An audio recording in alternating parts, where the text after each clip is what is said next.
How to turn on storm alerts on your Forerunner 265. Welcome to another Garmin Forerunner 265 tutorial video. In this video, I'm going to show you how to turn on storm alerts on your Forerunner 265. And if this video helps you, please subscribe to my channel and give this video a like because that really helps me out. So the Forerunner 265 has a barometer built into it, which measures the pressure.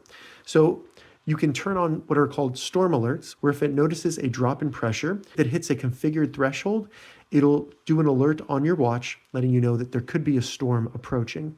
Now, I have found this to be somewhat accurate.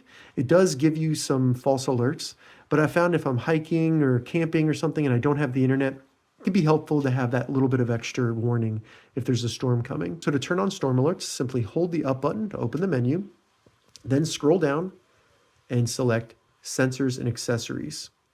Once in Sensors, scroll down and select Barometer, and then we just want to scroll down and select Storm Alert.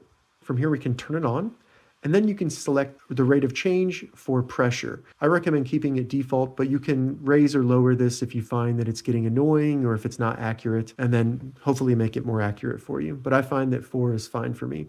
So once you've turned it on, you can go back to your watch face and you have now turned on storm alerts on your Garmin Forerunner 265. All right, so that's how you configure storm alerts on the Forerunner 265. If you have any questions about this, leave a comment below. I'll get back to you as soon as I can. If you'd like to see more Forerunner 265 tips and tutorials, check the links in the description.